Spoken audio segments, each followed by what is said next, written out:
বাড়ির লোকের সাথে অনেকদিন হলো কথা হয়নি, যাই একটু ফোন করি।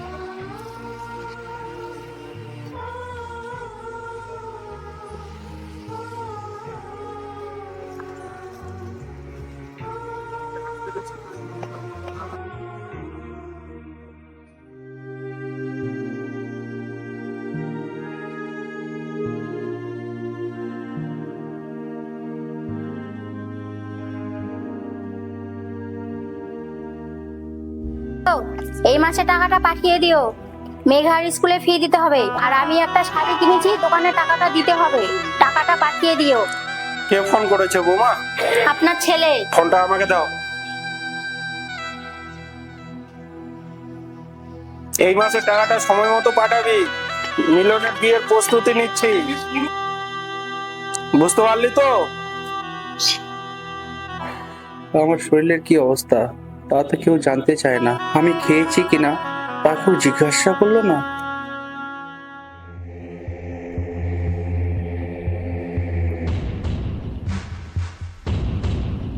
বাবা, তোমাকে একটা কথা বলবো। আমি অনেকদিন ধরে ভাবছি, কথাটা বলা হচ্ছে না। কি কথা বলবি ওটা? আয় বস, বসে বল। বাবা, দাদার টাকায় এই বাড়িটা বানানো, ভবিষ্যতে যদি আমাকে বের করে দেয়। বেটা, তোর কোনো চিন্তা নেই, এই বাড়ি আমি তোর নামে লিখে দিই। সঞ্জয় তো শুধু টাকা পাঠায়, ওই কি এই বাড়িতে থাকে, হয়তো বাইরে থাকে। আমি তো এটাই চেয়েছি।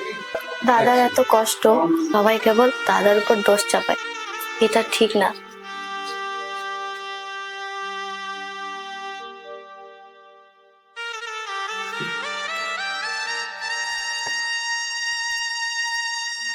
ছেলেটার একটু খোঁজ নেওয়া দরকার, ও কেমন আছে না আছে। ও তো শুধু দিনরাত কাজ করে। ও ভালোই আছে, সময় মতো টাকা পাঠায়, আবার খোঁজ নেওয়ার কি দরকার? যাও এখান থেকে, কাজ করো যাও।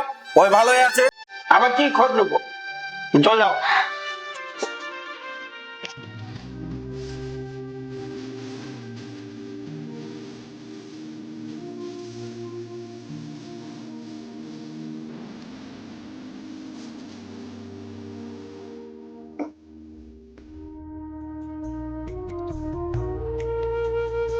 সঞ্জয় নাকি? অনেকদিন পর, কেমন আছিস? ভালো আছি, তুই কেমন আছিস? ভালো আছি। আমাদের বাড়িতে কি হচ্ছে রে, এত লোকের ভিড়? কেন, তুই জানিস না তোর ছোট ভাইয়ের বিয়ে? সঞ্জয়, আরে সঞ্জয় শোন। আমার ছোট ভাইয়ের বিয়ে, আমাকে কেউ একটিবার জানানোর প্রয়োজন মনে করলো না। এই তাড়াতাড়ি কাজ করো, যেতে হবে তো, গাড়ি চলে আসছে।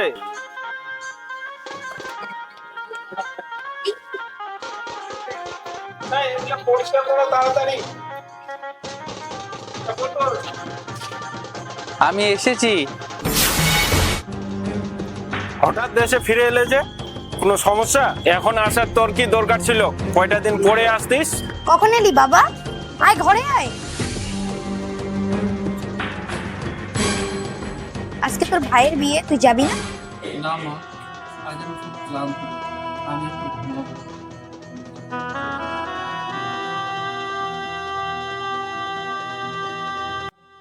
দাদা, তুমি কেমন আছো?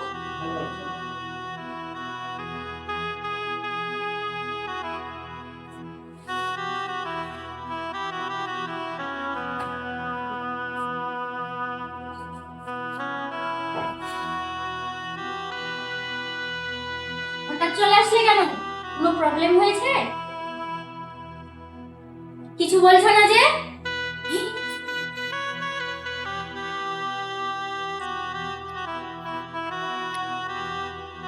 দাদা, তুমি খেয়েছো? হ্যাঁ খেয়েছি।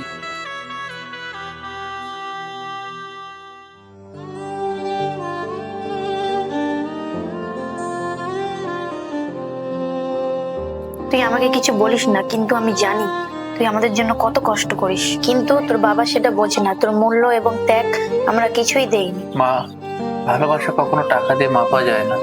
আমি শুধু চাই তোমরা সুখে থাকো। আমার চাওয়া শুধু একটু ভালোবাসো।